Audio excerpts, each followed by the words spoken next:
My older sister, Mia, who is 26, has always had difficulty accepting my happiness, seemingly envious of a life she believed I didn't deserve.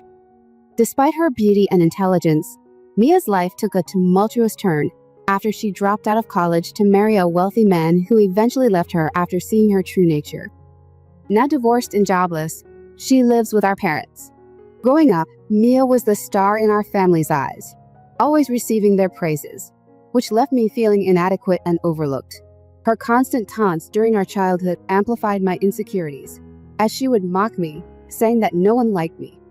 Her actions and words created a deep-rooted sense of insecurity in me, and any attempt to voice my feelings was dismissed by our parents, who seemed blind to her manipulative behavior. As we grew older, her narcissistic traits became more apparent. She engaged in several harmful antics, like sabotaging my school projects and using my phone to send embarrassing photos to my friends, all to maintain her superior status at home. Despite the occasional scolding from Dad, Mia never faced any real consequences, which only encouraged her behavior. Things started looking up for me after high school. I worked hard, got into my dream college, and eventually landed a job that brought me great fulfillment. It was there that I met Mark, a wonderful man who soon became my partner. Our relationship flourished, filled with travel and adventure, and I was cautious about introducing him to my family due to Mia's unpredictable nature. However, as our wedding approached, my worst fears materialized. Mia attempted to seduce Mark, an act caught on camera, which finally exposed her manipulative tendencies to everyone, including our parents. Shocked by her actions, they could no longer ignore the truth and had to confront the reality of her behavior, which led to her being disowned. This painful revelation, while difficult, brought us certain relief.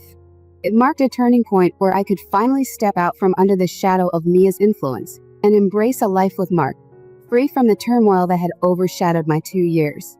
Despite my relationship with Mark flourishing, I couldn't put off introducing him to my family any longer. After dating for a year and a half, Mark began to question my hesitation. So I spoke with my dad, who was thrilled to hear I'd found someone who he deemed worthy of me. He promptly invited us over for dinner. While I was excited, I also felt stressed knowing my sister Mia's tendency to disrupt my life. Aware of my family dynamics, I had a thorough conversation with Mark about the situation. He was understanding and reassured me that he would handle whatever came our way. A few days after talking to my dad, Mia unexpectedly called me. It was odd, considering she never reached out first.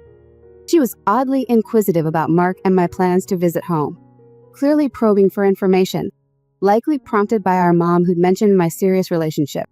Mia's sudden warmth seemed strategic, and it raised alarms about her intentions. Concerned, I pondered whether introducing Mark to Mia was worth the risk or if it would be safer to have my parents visit us instead. Reflecting on Mia's history helps explain my caution. Her academic prowess was overshadowed by her obsession with appearance once she started college. During this time, she met William, a wealthy man, and quickly prioritized him over her studies. While I was preparing for my college entrance exams, Mia taunted me, claiming I'd never get into my dream school. Yet, when I did, and our parents celebrated my achievement, Mia couldn't handle the shift in attention. She impulsively announced her engagement to William during my celebration party, stealing the spotlight despite William's obvious surprise.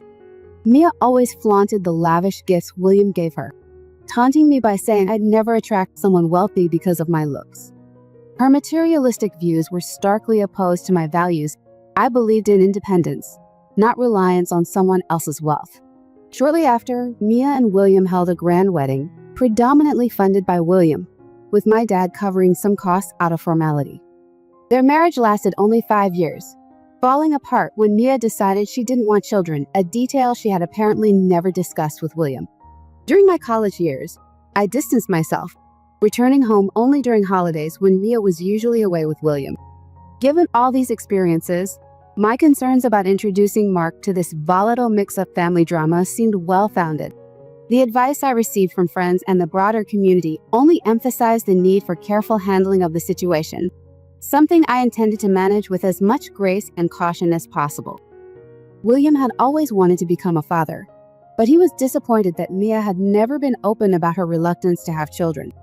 He felt misled, as she had avoided the topic throughout their 5-year marriage. William also shared troubling behaviors of Mia, such as her frequent partying, flirting with other men at bars, and a clear focus on his wealth rather than emotional connection. He even showed me videos of her behaving inappropriately with other men during her nights out, reinforcing his relief at their separation. Despite William's grievances, my parents took Mia's side, blaming William for pressuring her about children and ignoring her problematic actions. After their divorce, Mia moved back in with my parents. Having dropped out of college to marry William, she now found herself without a degree or job prospects 5 years later. She pretended to be traumatized by the divorce, but quickly returned to a lifestyle of clubbing and casual relationships, flaunting her escapades on Instagram. 2 years into my career, I landed my new job and was doing very well financially, which thrilled my parents. During a celebratory dinner at home, Mia came back looking disheveled and partially intoxicated. This upset my dad, who expressed disappointment that Mia hadn't pursued her education and career like I had. He pointed out her financial dependency on them, which led my mom to caution him against such remarks. Mia, overhearing this, stormed off angrily. This was a turning point for my dad, who realized how indulged Mia had become. He urged my mom to encourage Mia to take responsibility for her life. That evening, Mia confronted me, trying to belittle me by mocking my appearance and claiming I could never match up to her, no matter my financial success. Her words no longer hurt me like they used to. Instead, I laughed off her insults and suggested she needed to adjust her attitude. This infuriated Mia, and she demanded I leave the house. I reminded her that it was our parents' home, not hers to control. The next day, as I packed to leave, I discovered that 3 of my dresses had been deliberately damaged. I showed them to my parents, revealing Mia's latest act of spite. My dad was furious and confronted Mia, but my mom attempted to downplay the incident, suggesting Mia was just acting out of shock. My dad had enough and sternly warned Mia that he could no longer financially support her or tolerate her destructive behavior. This confrontation only deepened Mia's resentment towards me, marking a clear divide in our already strained relationship. Having endured Mia's relentless hostility, I was initially indifferent to her antics, but things escalated when she began making advances towards my boyfriend, Mark. After much contemplation and discussion with Mark, we decided it was necessary for him to meet my family, including Mia. My friends suggested it was better to see how Mark would handle the situation sooner rather than later. When we arrived at my parents' houses, Mia's behavior was embarrassingly transparent. She had dyed her hair black and dressed up excessively, as though she was trying to impress Mark on a date. During introductions, she pushed her way into greeting Mark with an overly enthusiastic hug, ignoring everyone else's discomfort. At dinner, she made every attempt to insert herself into our conversation, claiming to share all of Mark's interests and exaggerating their compatibility, complete with suggestive winks. It was painfully obvious to everyone, including a very uncomfortable Mark, that she was trying too hard. Later, when I took a moment to shower, she seized the opportunity to ask Mark to help her find her phone, a thinly veiled excuse to get his number. Mia even resorted to sharing her tales of woe about her divorce, trying to elicit sympathy from Mark while our mother joined in to criticize William, Mia's ex. When Mark suggested a walk around the neighborhood to me, Mia quickly volunteered to join, only to be awkwardly rebuffed by Mark, who clarified he wanted time alone with me. Embarrassed, Mia retreated. Since that visit, I've been bracing myself for more of Mia's schemes to win over Mark. Despite my fears, I trust Mark and am curious to see how he handles her continued advances. Shortly after our visit, Mark proposed during a trip, and of course, I was ecstatic. Even after our engagement, Mia didn't give up. She began sending Mark messages filled with cat videos, a peculiar strategy given her known indifference to cats. She even went as far as to adopt a cat to further this new facade. Initially, Mark shared Mia's messages with me, showcasing her attempts to appear caring and involved.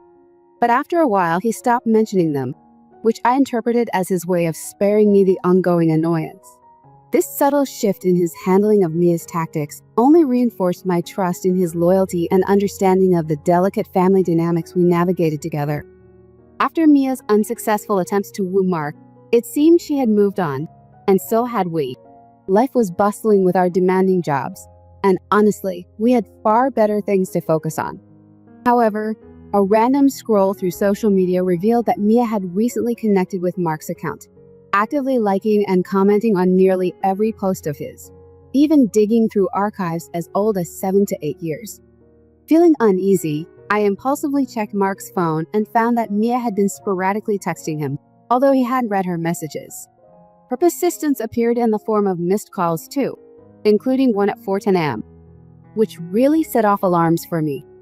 I confronted Marabou, not informing me of her continued attempts to contact him.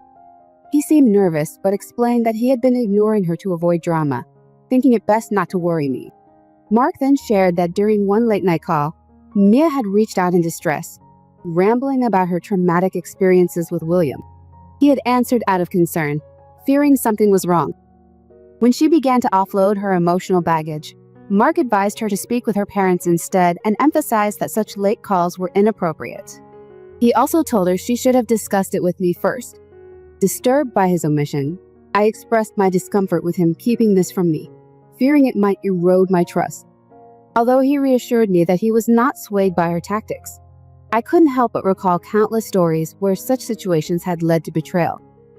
I insisted that any future calls from Mia should be handed to me, hoping to catch her in the act myself. Eventually, that moment came. He woke me in the middle of the night as her number flashed on the screen.